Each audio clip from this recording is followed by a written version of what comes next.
Library. Before I introduce our speaker for today, I just want to remind everyone to please turn their cell phones on silent.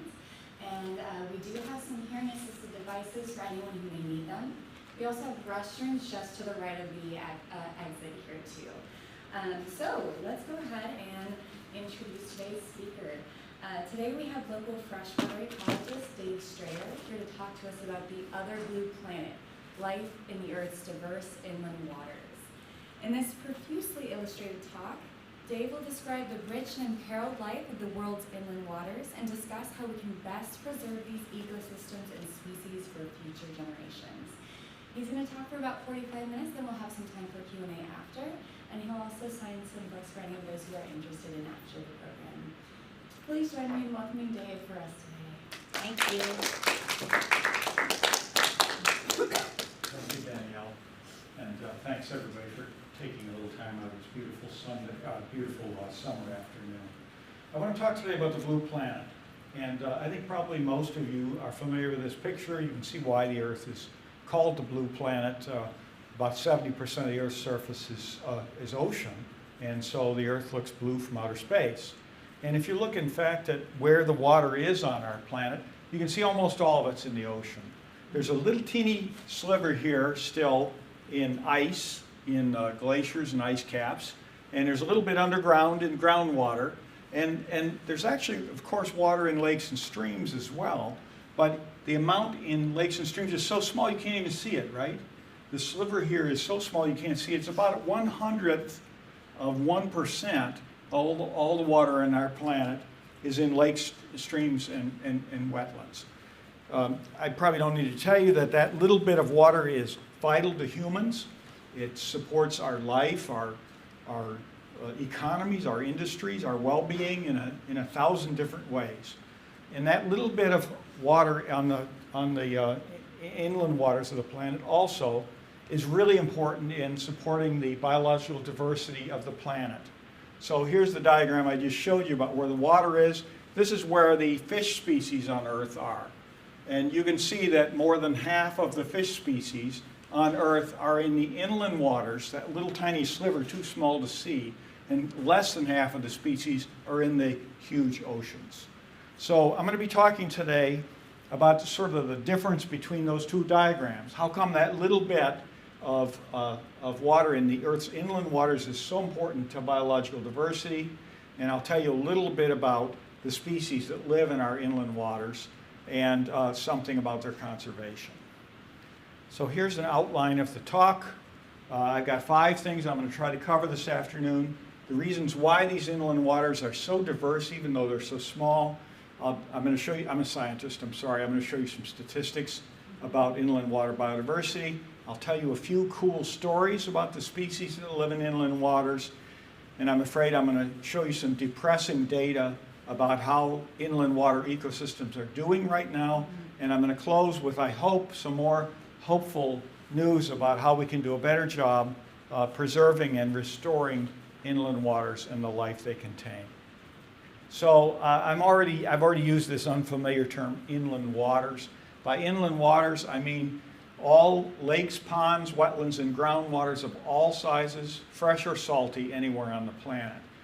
We don't have a convenient term in English for that grouping of waters, but what I'm talking about here is basically all of the water on the planet that's not in the ocean, and that's inland waters. There are 3 reasons why so many species live in that little bit of water that's in our inland waters on Earth. They're so numerous. There are very many bodies of inland water on the planet. They are sort of islands of water in a sea of land, and they're more or less separated from one another.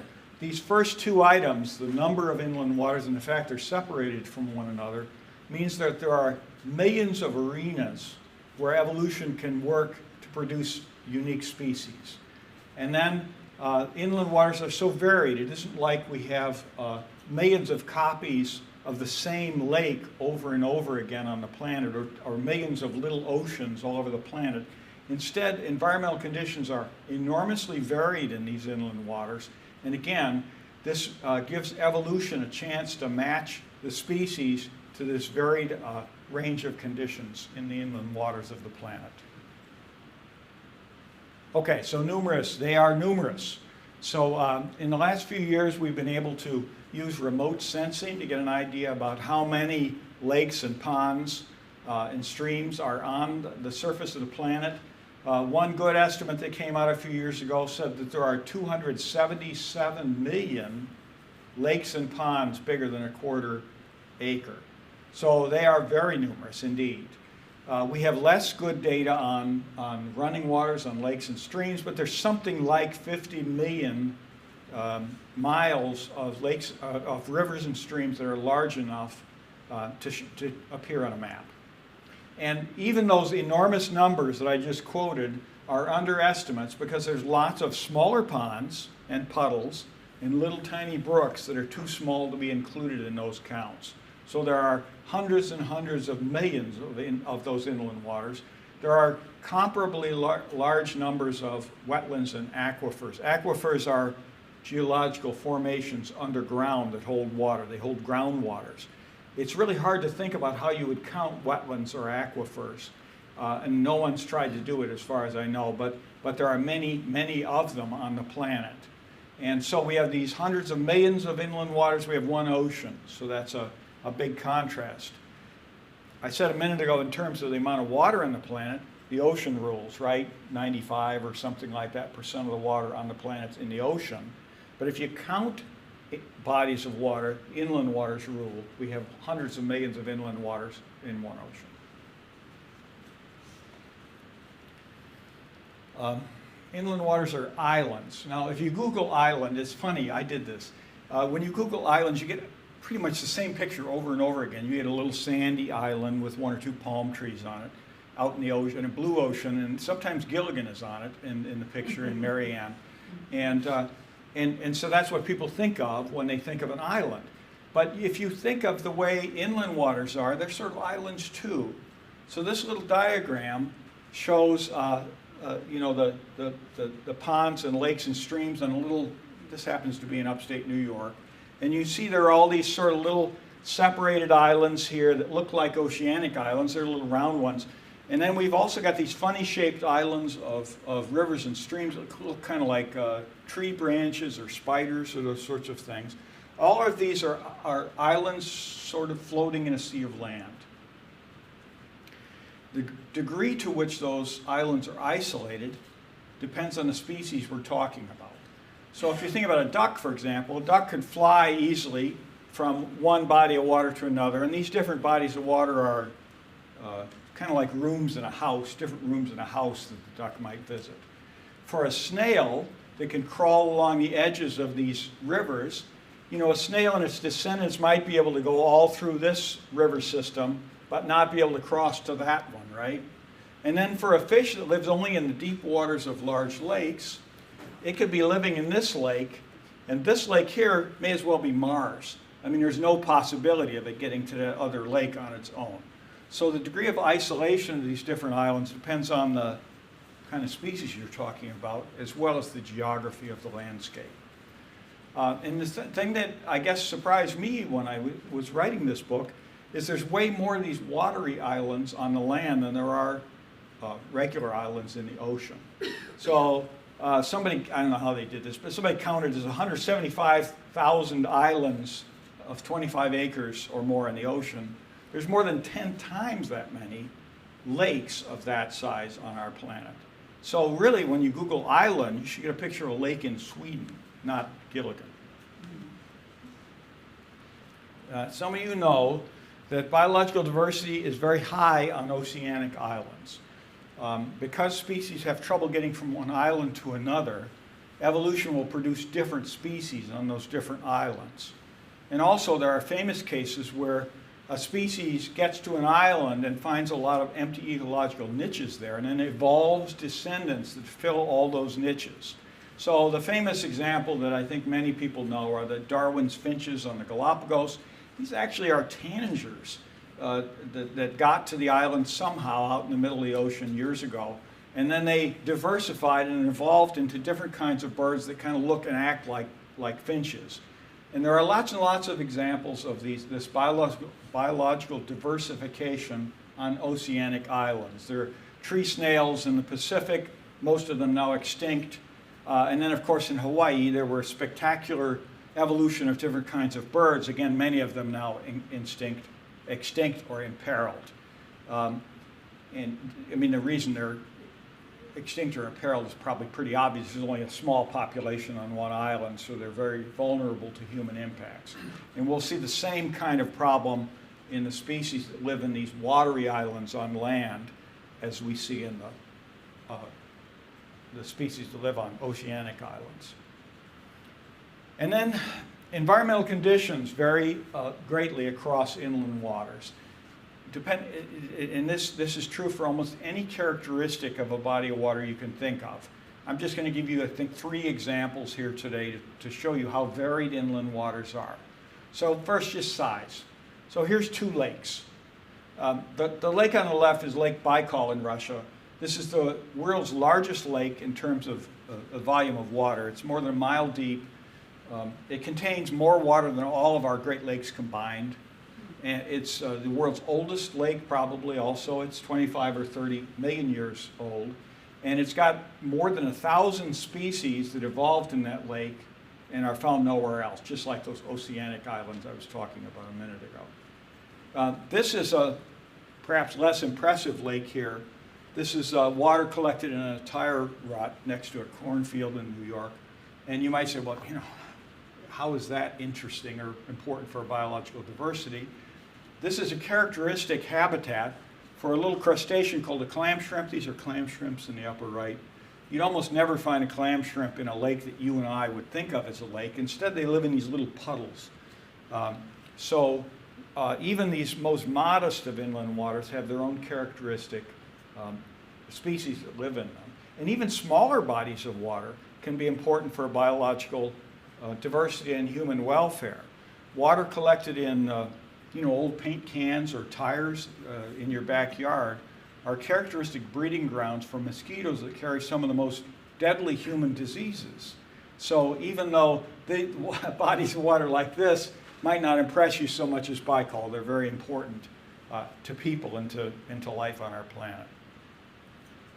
Inland waters come in different shapes. Here are 2 pretty good sized lakes of very, very different shape. This is Red Lake in Croatia. It's in a sinkhole, right? And it's hard to get a sense of scale from this picture, but that little fuzz on top of the picture, those are full-grown forest trees. It's 800 feet straight down from the cliff to the surface of the water, and 900 feet more to the bottom of the lake. There aren't any little, shallow kiddies swimming areas in this lake. Here's another lake of a very different shape. This is Lake Kadifanda, or Lake Eyre, in the center of Australia. It's in a very arid place. It only fills with water during the wettest of years. In the 20th century, it contained water just 3 times. When it fills with water, it's bigger than the state of Delaware, but it's mostly about waist deep. And you probably don't need me to tell you that very different kinds of plants and animals live in these lakes of different shapes. And then water chemistry varies a lot across different bodies of inland water. And I'm sorry I'm going to drag you back to high school chemistry for just a minute. We're going to talk about pH and acidity. That's the example I will use to show you how varied inland waters are. You may remember the pH scale runs from 0 to 14. 7 is neutral. A liquid that has a pH from higher than 7 is called alkaline or basic. If it has a pH less than 7, it's acidic. It's a logarithmic scale. So if you have a pH 3, that's 10 times more acid than pH 4, 100 times more acid than pH 5, 1,000 times more acid than pH 6, and so on. And to calibrate the pH scale, I've given you some sort of familiar household fluids. Vinegar's 2 or 2.5, just regular vinegar out of the bottle is 2 or 2.5. Fresh battery acid, which will burn your skin if you touch it, is 0.7. The ammonia you have under your sink is 11 or 11.5. It's caustic. The ocean used to be about 8.2 a few hundred years ago. It's now 8.1 because of the burning of fossil fuels. And we think that by the year 2100, the ocean's going to drop down to about 7.8 because of the carbon dioxide that we're putting into the atmosphere. And that may not seem like a very big change, but that change is enough to endanger shell-building organisms that live in the ocean. So people are worried about whether we'll lose corals and shellfish, and some of the algae eat phytoplankton that use calcium carbonate for their shells as the ocean acidifies from the current 8.1 to 7.8. Inland waters are much more varied than that. So most inland waters range between pH 4 and 9. That's 100,000-fold variation in acidity, so it's pretty variable. But there are inland waters that are even fall outside that range. This is one of the most acidic natural lakes in the world. It's in the crater of a volcano in Indonesia. The pH is 0.3 in this lake. That's 4 times stronger than battery acid. So you can think of this lake as being just a pool of sulfuric acid. You might guess that nothing lives in this. I mean, it's more acidic than battery acid, which I just told you will burn your skin. A few years ago, some scientists put on some personal protective gear, and they brought in special sampling gear into this lake to get some samples to see what lives in it, if anything. They couldn't just use like an aluminum boat because it would dissolve in the lake water. So they went out there and they found 4 species of microorganisms living in that water. One of them likes pH 0.7 the best. So battery acid is ideal for it. Something like vinegar would be way too mild. And so there are organisms that live in this lake water that are adapted to the extreme conditions here. There are no animals in this lake, but when the water runs out of this lake down towards the ocean, the acidity is neutralized, and by the time the water gets to the pH of vinegar, there are aquatic insects living in that water. So even in these extreme conditions, we have life evolving and persisting. At the other end of the pH scale, we have what are called alkali lakes. These are usually in arid, very dry regions. What happens is the water comes into the lake, but doesn't run out. There's not enough water to run out of the lake. And so you get chemicals build up in the lake water. And in some cases, the chemical that builds up is sodium carbonate, which is called washing soda. And so you get pHs in these lakes from 9.5 to 11.5, very extreme pHs. And again, there are very few species that can tolerate them, but there are species that are adapted to live at these high pHs. Of course, they're completely different species than you would have found living in that sulfuric acid lake. And they can be very abundant in these. Life can be very abundant in these lakes. So the full pH range in natural inland waters is from about 0.1 to 11.5. And that's a range of a 250 billion fold in the hydrogen ion concentration, the acidity of the water. Now, I'm not going to drag you through the rest of the periodic table of the elements. You can relax. But if I were to do that, you'd see equivalent levels of variation in nitrogen, in arsenic, in copper, in all kinds of different substances that are in that water. And there are species that are adapted to each of those different kinds of conditions that are found in inland waters.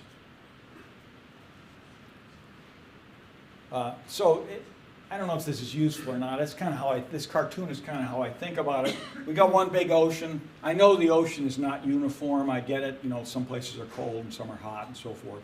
But it's much more uniform than our inland waters.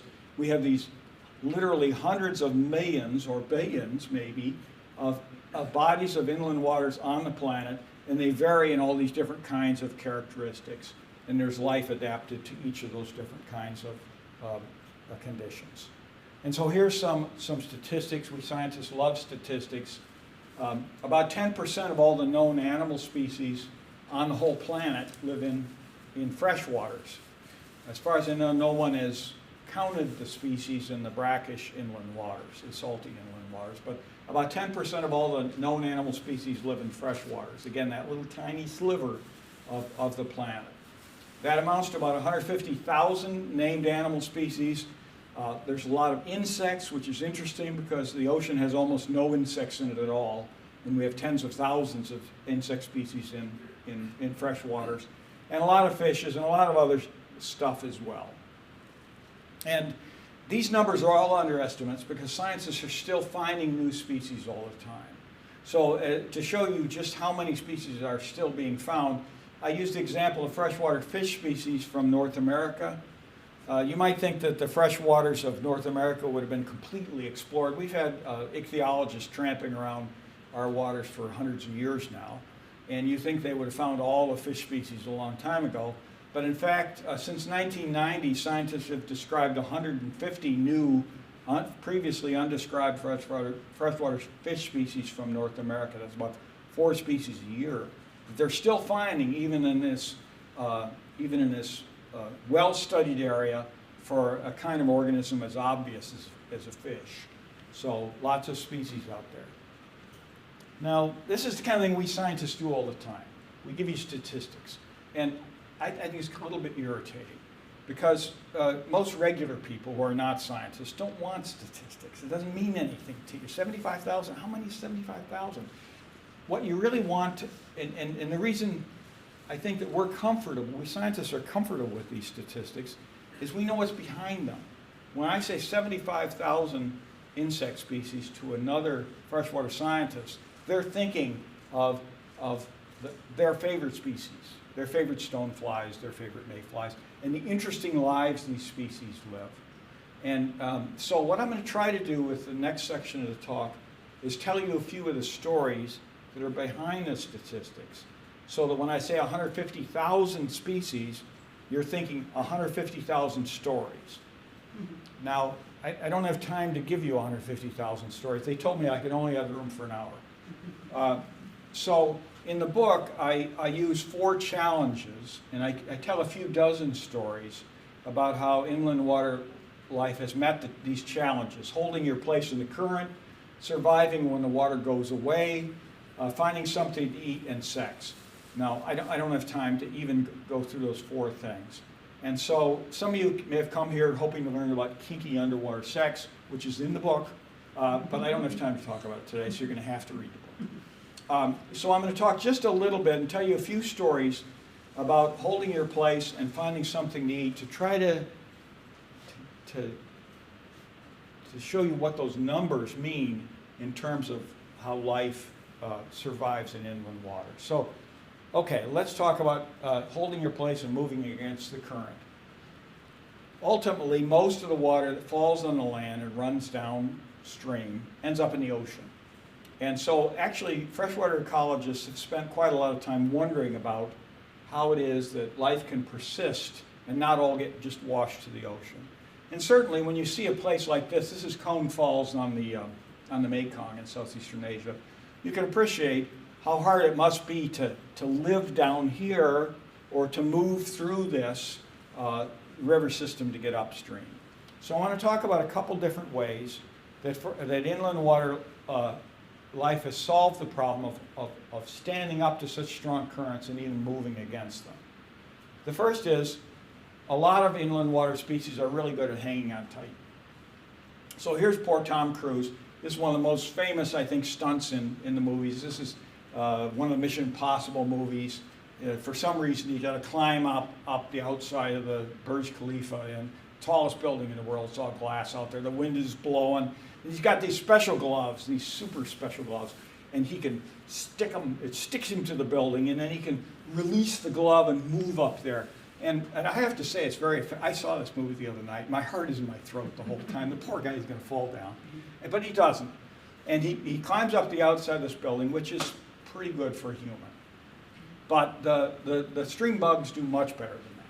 So here's a champion at holding its place. This is the larva of a net-winged midge, and it lives in places like this. This is a couple of entomologists in raincoats there trying to collect net-winged midges off the face of that waterfall. The net-winged midge the larva's got several of these suction cups on its bottom, and they have hooks along the edges, and they have a piston in the middle. So what it does is it extends that out there, puts a suction cup down where it wants to, pulls up the piston, and creates a vacuum and then holds it in place like that. It's a little like Tom's gloves, only better. And so they can hold about 1,000 times their own body weight. Tom was having trouble holding one body weight. So I'm waiting for the next Mission Impossible movie. If he can do this with 999 people hanging onto his ankles, I will be impressed. There are plants also that are very good at holding their place. These are river weeds.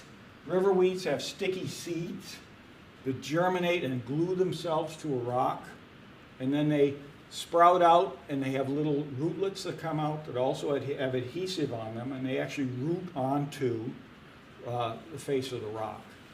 And they will knit together loose rocks on a river bottom into one big carpet. So we only have one species here in North America. That's it in the upper right. I don't think we have it in Michigan. We have it further east. But this waterfall in South America is green because it's covered with plants, right? And so they don't have any trouble at all getting their seeds down onto the face of the waterfall and growing there.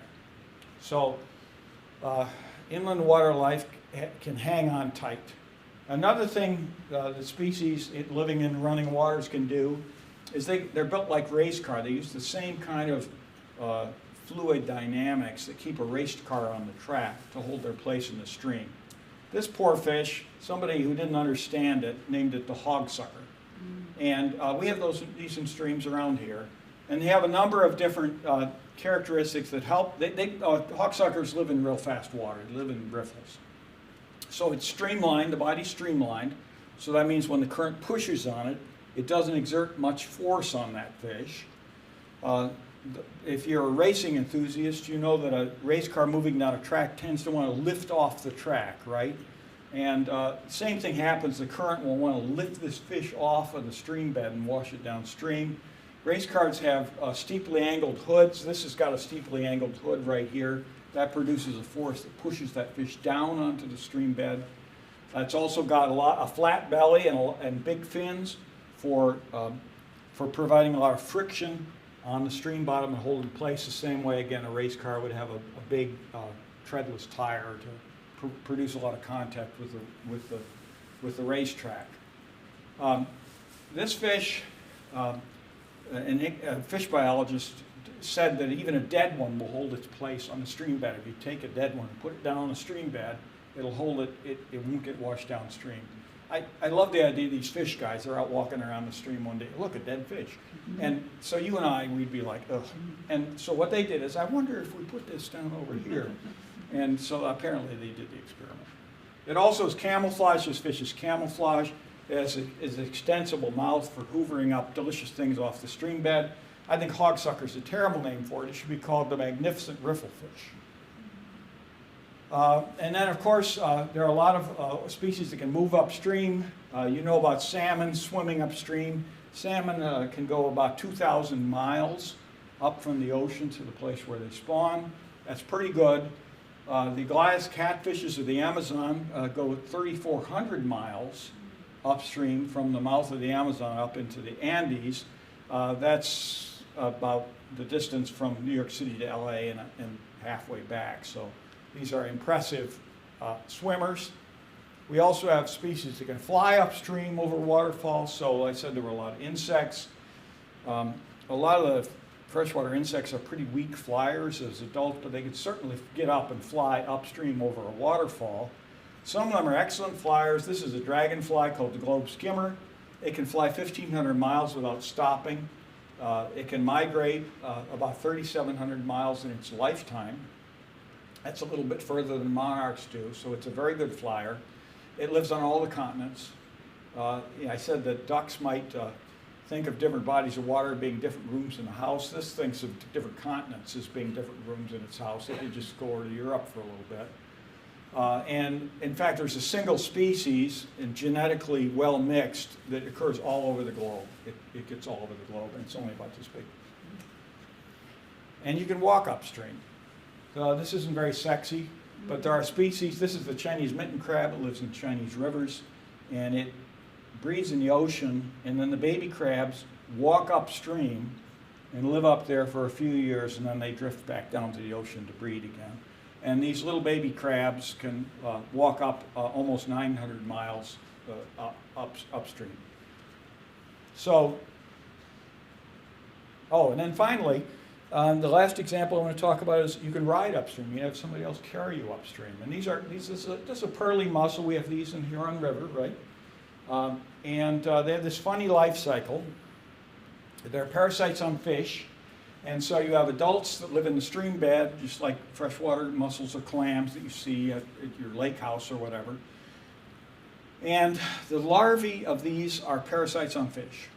And so the females release the larvae into the water. At least, I should say, this is the life cycle they taught when I was in graduate school a million years ago. And so they release the larvae up into the water, and they have to attach to certain species of fish. The larvae only live for 2 or 3 days. They're picky.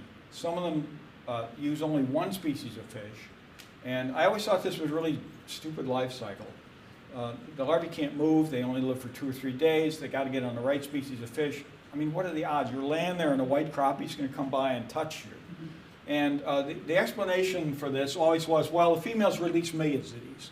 They release, 100,000 of them a year, and one of them, chance, will get them there.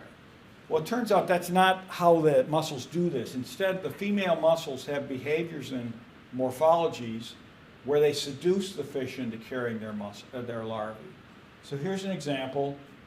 These are the larvae of the Washita kidney shell mussel. This structure here is about a ½ inch long. Looks like a little baby fish.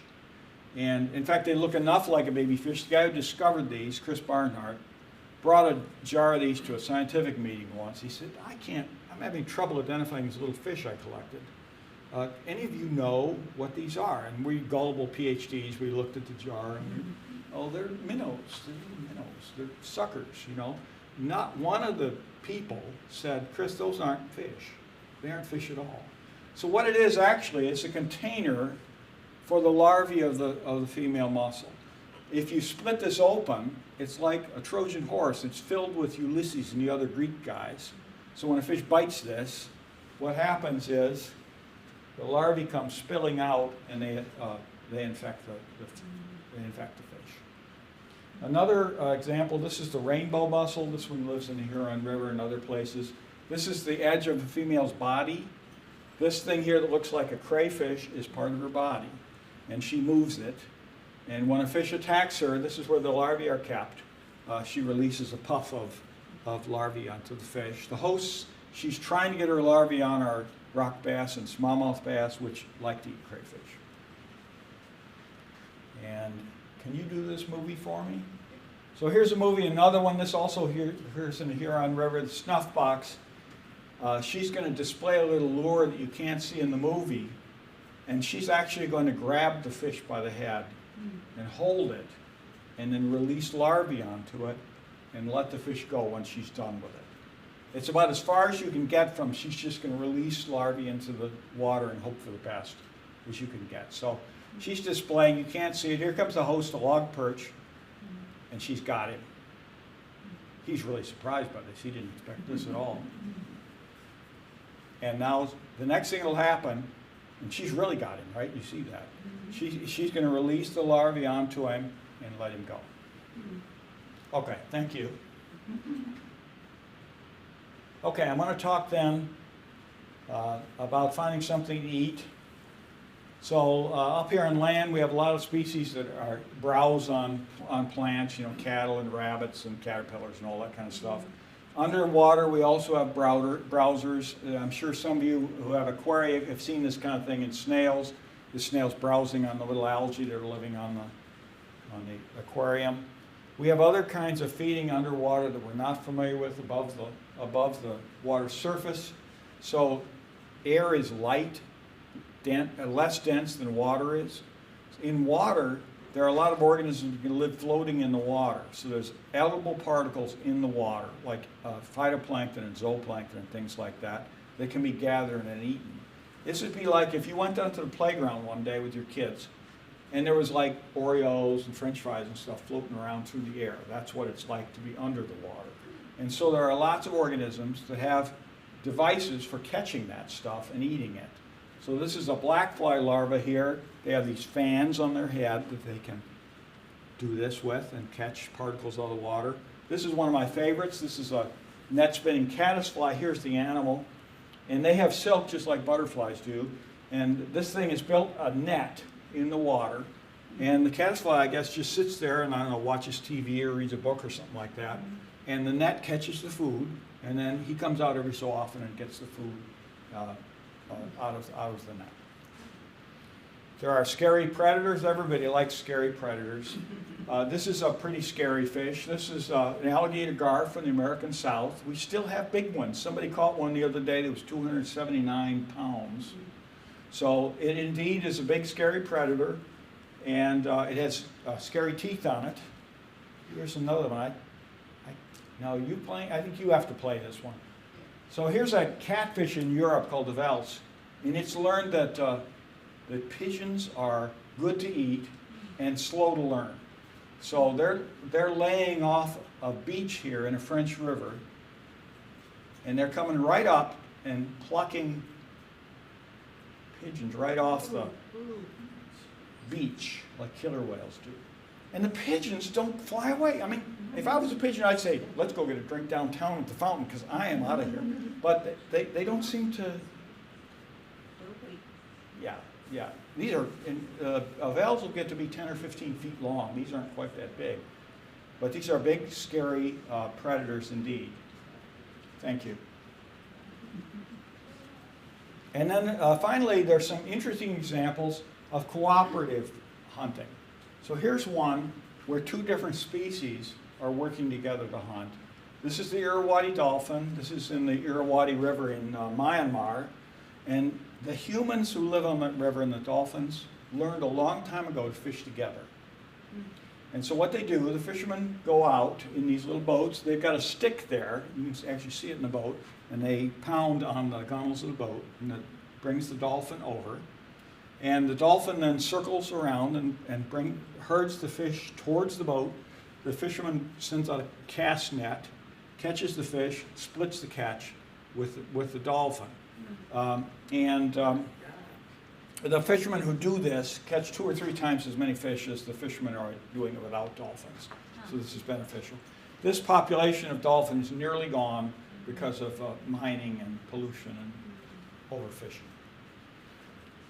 All right, and I'm going to skip ahead here because I'm running short on time, and I want to talk about conservation problems here in a minute. So I hope it's obvious that the large number of inland waters and the highly varied conditions have allowed this hugely varied life to survive and thrive in these inland waters. And if I had 150,000 afternoons, I could tell you 150,000 stories about these. But this is a highly diversified life in this little bit of our planet. So I want to talk a little about the conservation problems because they are so important. They're not doing well. Inland waters aren't doing well. Humans have been drawn to lakes and rivers forever. The ancient civilizations along the Nile, all the way up to our modern cities, are all based on, not all, but many of them are based on inland waters. We've had really strong impacts on inland waters. And a lot of the things we do to lakes and streams, we have done with one thing in mind at a time. And it's not preservation of inland water life. It's, I want to generate hydropower. I want to irrigate my crops. I want to ship, commercial shipping up and down a river. And so we've had these impacts that are now global in scope and deadly to inland water life. And there's a bunch of them here that I've put up on this slide. You've probably heard of most of these things at one point or another. As a result, inland water life is doing poorly. And I have to introduce this conservation ranking system here to explain what I mean. These are data from NatureServe. It's a conservation group here in North America. And they rank species into 7 categories. The ones that are in red or pink, the alarming colors, are species that are extinct or probably extinct in the wild. And then there's these G ranks from G1 to G5. which I've drawn from black to white. G1 species are desperately endangered species, like the California condor. And G5 species are ones that are real common still, like the robin. And I've singled out here anything G3 or worse as being a species that is in real serious conservation difficulties. So to calibrate this in your mind, G3 species that you probably know are spotted owls, they're G3, piping plovers are G3s, polar bears are G3s. And you probably heard about those species having some difficulties, right? And so for our birds and mammals, about 9% of the birds and 18% of the mammals are G3 or worse. And you've heard about it, you read the papers, these species are having trouble. Inland water species are having a lot more trouble. These are species that can move around a little bit, who can get out of harm's way a little bit, fish and insects. And you can see not very many extinct species, just a few, but about a quarter to a half of these species are G3 or worse. That's a very large fraction of them. The species that can't get out of harm's way, the shellfish, are doing even worse. And so here we see now a lot of extinctions. About 10% of North American pearly mussels and snails are already gone from the planet. They're extinct. And about 2/3 to 3/4 of these species are G3 or worse. A minority of these species are doing as well as polar bears are. So that's bad. And I'm going to skip, and that's statistics. I could tell you a story about each of those imperiled or extinct species. I don't have the time to do it. I want to talk a little about the future of inland water diversity. I can give you two answers to how inland water biodiversity is going to do in the future. The first is an easy one, the second is a hard one. The first answer is if we keep doing what we're doing, things are going to be terrible. We're going to have thousands of species go extinct in the coming decades if we keep doing what we're doing. And a bunch of other species will become so rare that they'll be ecologically or economically irrelevant. If we change our evil ways, if we change our ways, things can get better. And I said a minute ago that most human impacts on inland waters have been done without a thought to the species that live in the water. That means that we have many good opportunities to do better if we just start thinking about the life that lives in the inland waters and how we can get what we want out of inland waters and preserve or restore the life there. And so let me just give you a couple examples of the things that I mean to show you that I'm not just making this up. I mean, we really can do better. We can get a lot more efficient in water use. Here's a striking example from New York City. In about 1980, New York saw they were running short on water. And so what they thought they'd do is they'd flood another valley in the Catskills and make another large drinking water reservoir up there, or draw water from the Hudson River. There was a lot of political pushback. The people along the Hudson River and up in the Catskills weren't real excited about that. And so they pushed back in the city and said, no, we don't want you to do that. And so what the city did instead is they decided to get efficient water use. They started metering water in the city, which they didn't used to do. They fixed leaks. And starting in, you can see, this is the amount of water, either per person or in the city, it doesn't matter. Since 1980, New York City uses 1/3 less water than it did. That's more than a whole reservoir's worth of water that they gathered just by being smart about how they use water. We have similar opportunities with other cities, and with irrigation water in agriculture, if we choose to pursue it.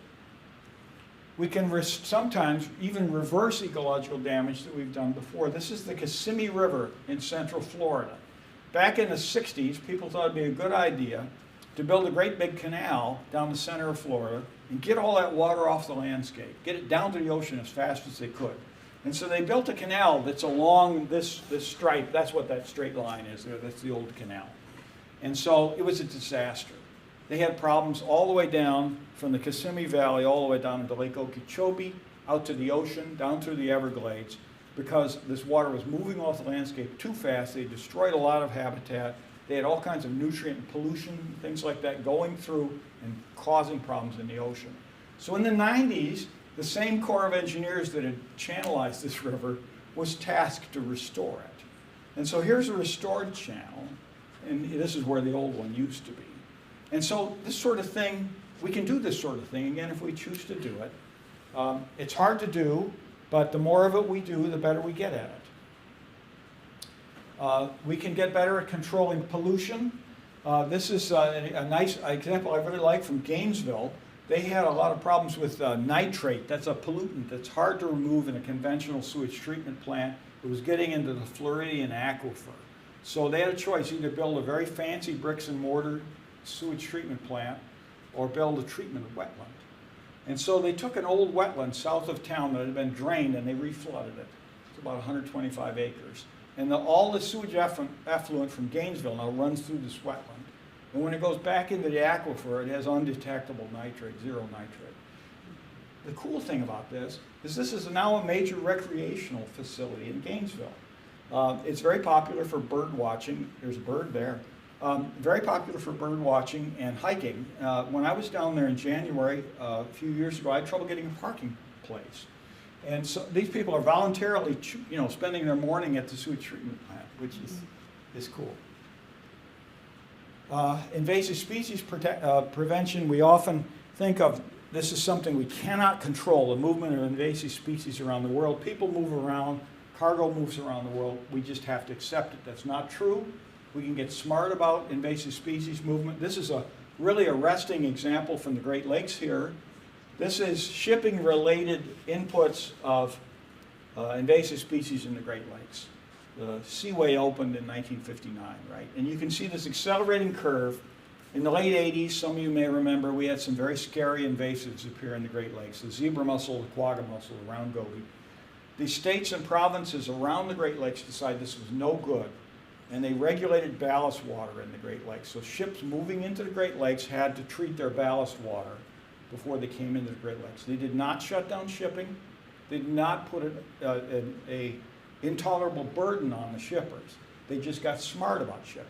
And what you can see is this curve healed over here to where the point we're getting zero new shipping-related invasions into the Great Lakes. If you extrapolate that curve, you can see that these policies probably prevented dozens of species from getting into the Great Lakes. We could do this elsewhere if we chose to do so. If we want to do something, we have to do something, though. We have to engage. And I am a scientist. I'm not a behavioral psychologist. I'm not a politician. So I'm not sure this is the right list of things that you could do. But there are a whole bunch of things that you could do, either personally, and I think that this list is probably familiar to many of you, because maybe you've been to the Huron River Watershed Council somewhere, and they told you these are things that you could do. But I want to emphasize there are some things that are hard to do by yourself. So I can't think of anything I can do by myself to deal with the dams that are planned for the Mekong River. So I think that we also need to hold hands with other people and join in collective actions. And this could involve either engaging with politics or, I think very effectively, joining organizations that protect inland waters. These are people who keep track of political trends, of opportunities, and if you support them, you can help them make progress in protecting the world's inland waters. And I'm sorry I'm rushing through this last little bit, but I think this engagement is so important because we're doing kind of badly right now. And I'm afraid if we don't somehow choose to engage in some way, in another 25 or 50 years or something, the library will have another speaker down in maybe a better room. We'll have it, and they'll be spending a lot less time talking about the marvelous species that we have in our inland waters, and a lot more time talking about the species that we've lost, and I don't want to see that. Thank you. Thank you so much. We do have a little time for a Q&A. Do you still want to do that? Yeah, I'm happy to do that. I'm sorry I ran long, but. So I'll run around with the microphone for anyone who might have questions. Yes. Hi, this is a little bit off the topic, but still associated. You mentioned that you're from the Carey Institute. Could you tell us a few words about what it does at the university? The Carey Institute is where I worked, and it's a private, nonprofit environmental organization in the Hudson Valley of New York. We do fundamental research and education.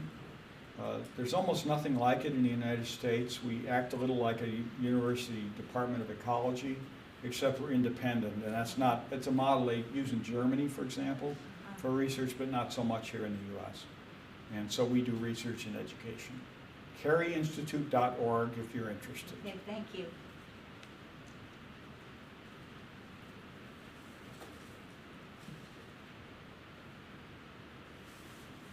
Any more questions? Yes.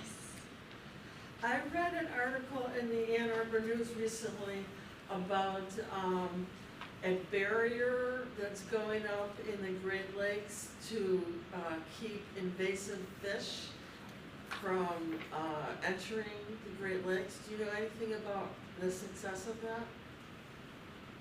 And what kind of barrier is it? A tiny bit, not a lot. I think this probably was the one they're doing up in the Boardman River up near Traverse City.